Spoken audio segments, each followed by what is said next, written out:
Jangan heran, jangan kita marah, jangan kita tersinggung. Di perutku ini adalah Malaysia. Malu nggak kita? Isu sempadan Malaysia-Indonesia membabitkan 3 kampung di Kalimantan Utara menyaksikan penduduk terlibat kekal sebagai warga negara Republik itu dan di kawasan Nunukan adalah tidak benar dan penipuan. Saya Cornelis siap menghadapi segala risiko. Jika 2026 tuntutan kami tidak diingat, maka Kalimantan Tengah bergerak.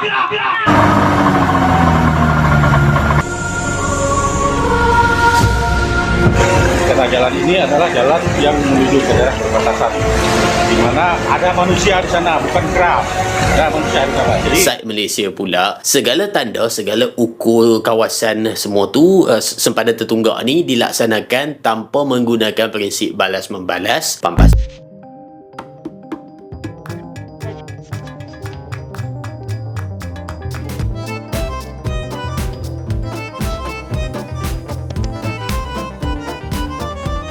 Oh hai, oh halo, hai semuanya. Apa kabar teman-teman? Jumpa lagi bersama Sari di channel ini. Sari doakan dimanapun kalian berada tetap diberikan kesehatan, diberikan semangat, dan dipermudahkan juga apa-apa saja yang kalian kerjakan ya, amin.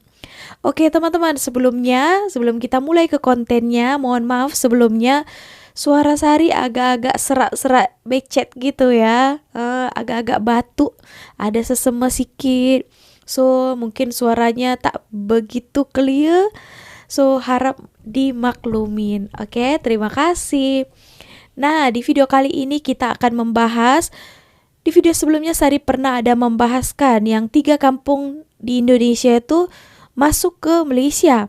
Ternyata ya harapan warga di sana itu sudah pupus. Sebab kan hanya kampungnya saja, hanya kampung menjadi milik Malaysia, penduduk kekal menjadi warga Indonesia. Nah, ini pernyataan daripada duta besar ya. Oke, pupuslah sudah harapan mereka ya. Karena setahu saya mereka yang di Indonesia itu, mereka bekerja dan mereka itu menjual hasil-hasil pertanian mereka itu banyak yang ke Malaysia ya.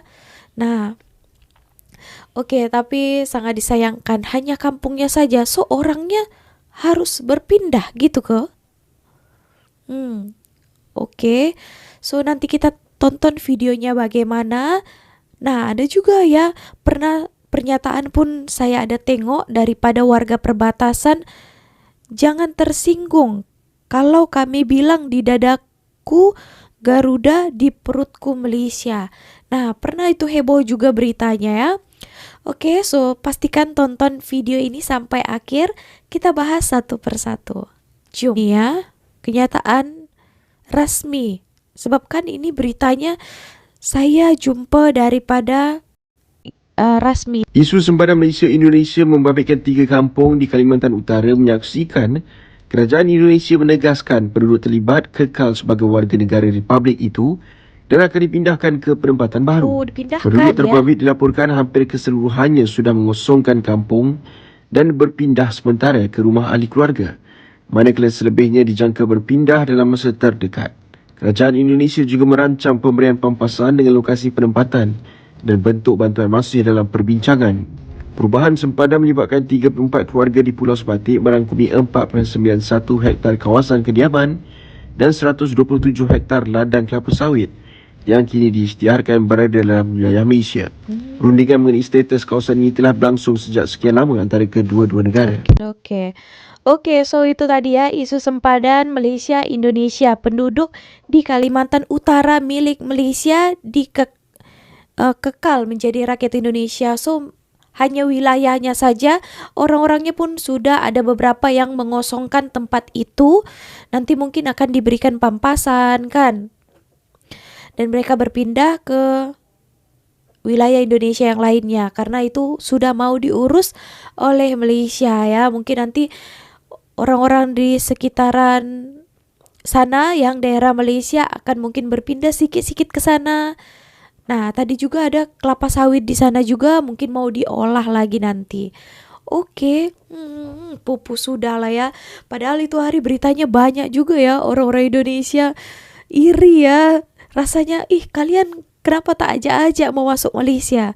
Karena ramai ya yang menginginkan menjadi orang Malaysia. Karena apa? Karena ya lebih sejahtera. Mereka rasa lebih dijaga oleh pemerintahnya, kerajaan Malaysia. Jadi mereka rasa teringinlah kan. Tapi apalah daya, tidak boleh semudah itu. Kalau orang Indonesia cakap, tak segampang itu. Esek. Gitu ya. Karena tak mudah lah langsung pindah ke warganegaraan kan. Sedangkan tidak ada dari kecil berada di Malaysia ini, tidak boleh secara otomatik begitu saja.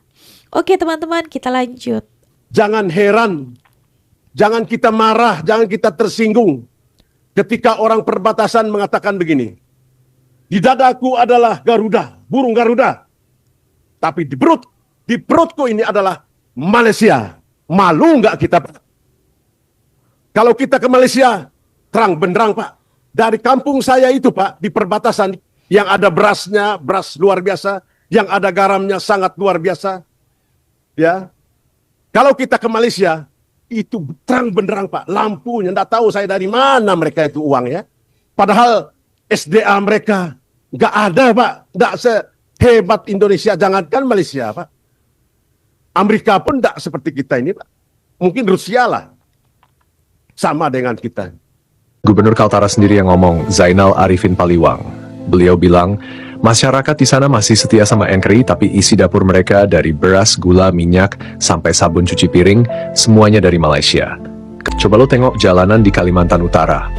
Infrastruktur amburadul, ekonomi nyungsep, dan rakyat di perbatasan harus naik bot ke Malaysia buat beli beras. Dalingenesnya nih ya, kata Zainal lagi, lo berdiri di Pulau Sebatik bagian Indonesia, terus lo nengok ke Tawau di Malaysia, cahaya lampu bersinar terang, gedung-gedung menjulang, jalan rapi. Tapi lo balik tengok ke Sebatik Indonesia, gelap gulita bro. Gak usah terlalu sibuk bilang kita negara besar, punya sumber daya alam melimpah, tapi rakyat lo di perbatasan makan dari negara tetangga. Lo bangga Indonesia? Buktikan dengan kerja nyata. Bukan cuma pekikan dan klaim sejarah yang gak ada efek buat rakyat kecil. Dan lo tahu yang paling ironis, slogan NKRI harga mati itu masih diteriakin kenceng banget sama warga di perbatasan. Tapi di saat yang sama, mereka antre di perahu buat nyebrang ke Tawau cuma buat beli sabun cuci, beras, bahkan popok bayi. Padahal merekalah yang jaga perbatasan, yang jadi benteng terakhir kedaulatan. Tapi perutnya tetap ngarep dari Malaysia. Oh, ini jalannya pun sangat mengerikan ya. Captionnya ini pun sangat sedih rasanya. Kami juga manusia. Saya berharap perhatian dari pemerintah pusat untuk betul-betul serius menangani jalan ini, karena jalan ini adalah jalan yang menuju ke daerah perbatasan, di mana ada manusia di sana, bukan kera, ada manusia di sana. Jadi supaya ini betul-betul diperhatikan, tidak hanya diperbaiki biasa saja, tapi betul-betul ditangani, dibangun serius jalan ini.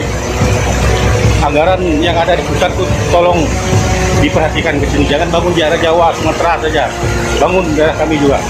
Kami ini juga manusia.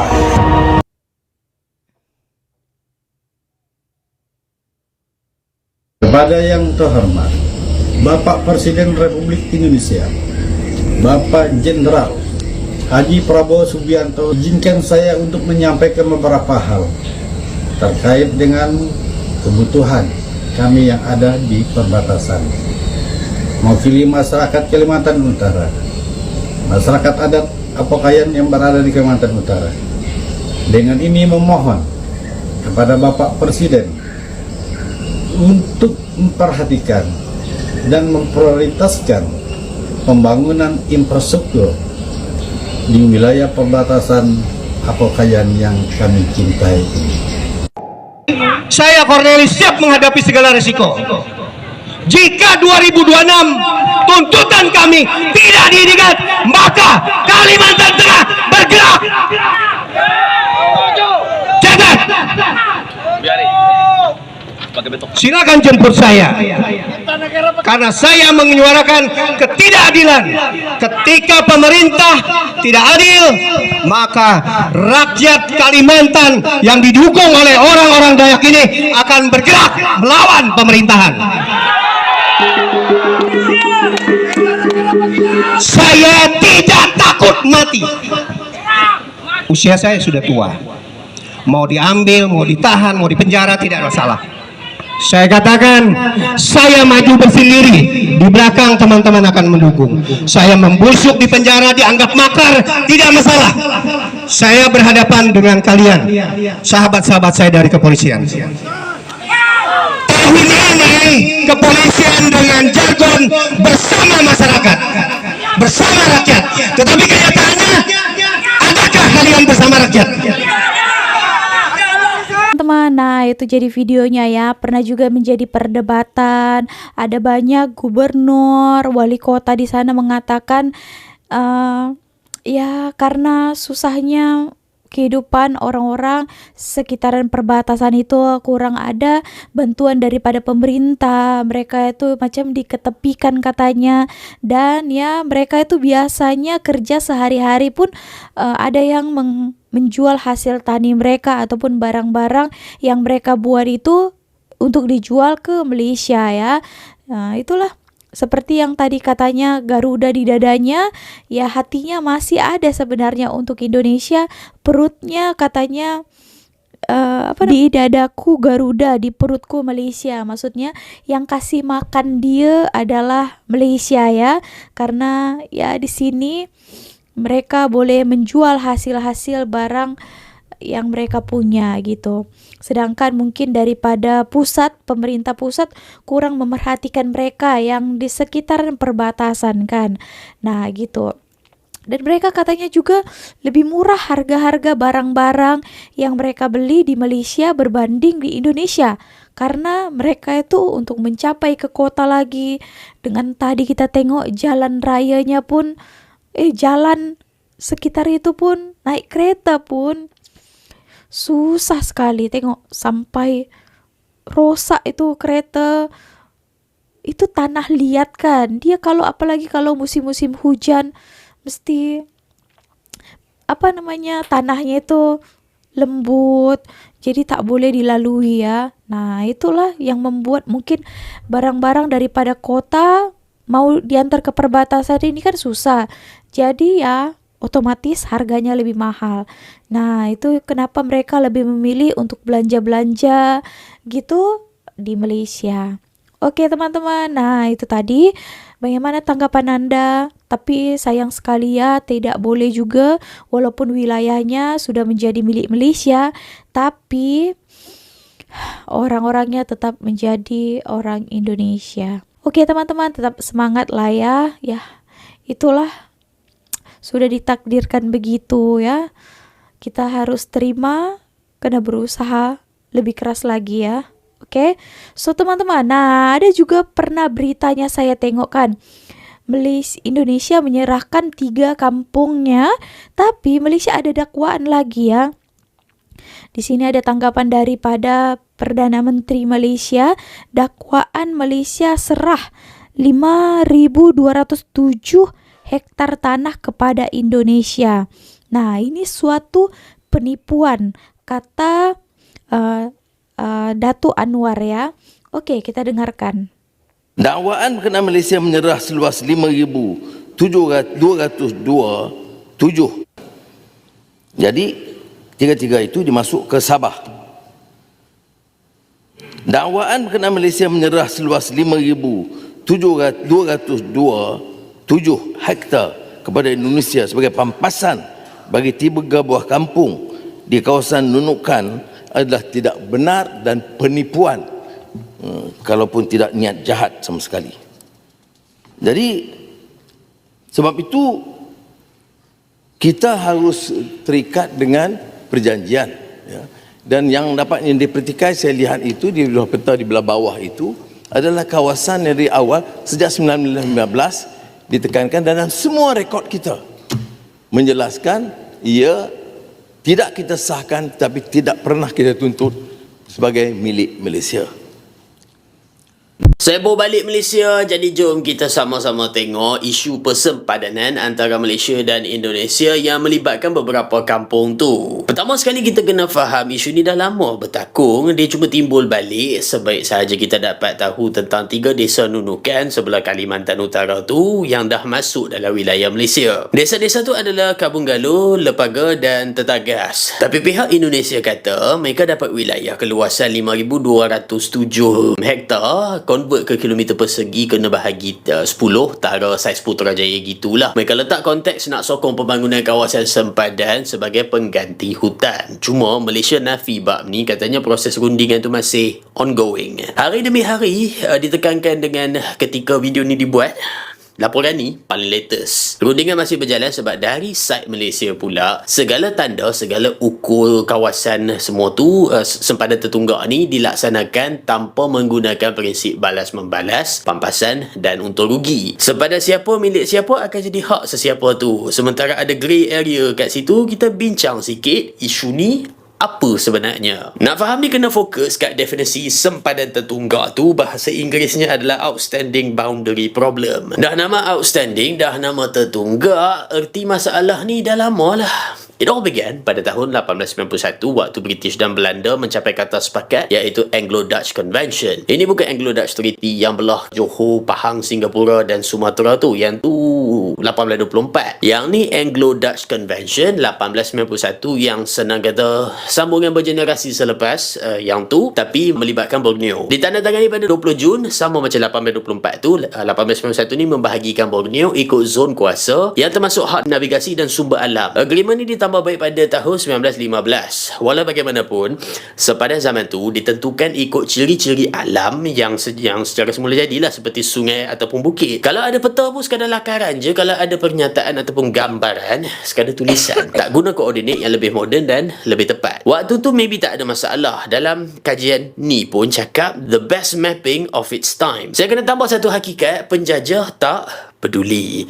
Masalah gini dah bersepah kat Afrika antara penjajah Eropah Barat, kat Ukraine antara penjajah Rusia dan mana-mana sajalah. Kebiasaannya negara-negara merdeka yang kena selesaikan. Indonesia merdeka pada tahun 1945. Malaysia pula Mekah pada 16 September 1963. Dan waktu ni lah the best mapping of its time tu dah tunjuk problem. Kita ambil tahun 1973. Malaysia dan Indonesia setuju nak lengkapkan persempadanan kat Kalimantan tu. Then 1983 dua-dua negara buat tinjauan secara bersama. Time ni kantoi rupanya 18 penanda sempadan zaman penjajah tu rupa-rupanya tak betul dari segi kedudukan. Malah ada penanda yang tak wujud pun sebab zaman dulu sekadar dipacah pakai kayu je. Dari segi alam, semua hutan sama hijau, semua tanah sama warna. Tapi dari segi kedaulatan, benda ni penting. Dan selama ni Malaysia dan Indonesia pilih jalan dialog dan diplomasi nak settle lah. Goodwill tetap menjadi pemberat dalam buah bicara kedua-dua negara sebab masing-masing kongsi kepentingan demi kestabilan rantau. Banyak kali wakil-wakil bertemu macam kat Genting Highlands misalnya antara 5 hingga 7 Julai 2024. Tahun 2017 pun ada. Gambar ni adalah rundingan kat Bandung tahun seterusnya. And then there was Pulau Sebatik. Ini pulaunya, ini sempadannya. Nampak tak betapa rumitnya isu ni? Kita sedia maklum, makin moden isu ni makin dibincang lah. Sebab boleh diamati guna teknologi macam geodesi yang buat pemetaan berdasarkan lekukan bulatnya bumi ni kan. Kalau buat sempadan guna sungai semata-mata, memanglah susah sebab sungai akan berubah ikut zaman. Dan into 2020-an, kita nampak masalah sempadan Sabah Kalimantan melibatkan B2700 ke B3100 berhampiran Sungai Sinapat dan Sungai Sesai serta C200 ke C700 di Pulau Sebatik. Pada 8 Jun 2023, Jokowi membuat lawatan yang mana ada persetujuan untuk selesaikan isu sempadan Sabah Kalimantan. Dan rundingan bersilih ganti selama 45 tahun ni mencapai status muktamad pada 18 Februari 2025. Time ni ada MOU saling ditandatangani masing-masing yang dari segi aspek teknikal dan komprehensif lah. Maka sekarang terdapat beberapa benda yang belum jelas. Sudah tentu isu penyerahan ribuan hektar ni akan diperjelas kelak. Benda ni still dalam rundingan, tapi persoalan paling ketara yang kita kena ketahui adalah nasib orang 3 kampung tu. Kalau diorang masuk dalam sempadan Malaysia, perubahan pada garisan sempadan takkan sesekali mengubah kerakyatan secara automatik. Bermakna status imigresi mereka ni kena diselesaikan melalui apa-apa mekanisme yang ada. Benda ni penting sebab berkaitan dengan persekolahan, kesihatan pekerjaan yang termasuklah percukaian dan segala manfaat yang diberi kerajaan Malaysia macam Budi RON 95 misalnya. Apa-apa menarik isu ni kita kena pantau di semasa ke masa. Kalau korang suka isu macam ni, cepat follow untuk video-video lain. Oke teman-teman, jadi dakwaan itu tak betul ya, masih dalam proses perundingan lagi. Jadi belum ada kata sah betul-betul ya wilayah daripada Malaysia ini untuk Indonesia. So ya gitu. Tapi yang jelasnya tadi itu 3 kampung yang daripada Indonesia tuh sudah masuk ke Malaysia. Nah gitu teman-teman, so segitu aja video kali ini. Terima kasih telah menonton. Kalau kalian ada tanggapan lain, boleh berikan komentarnya di bawah. See you on my next video with me, Miss Sari. Bye.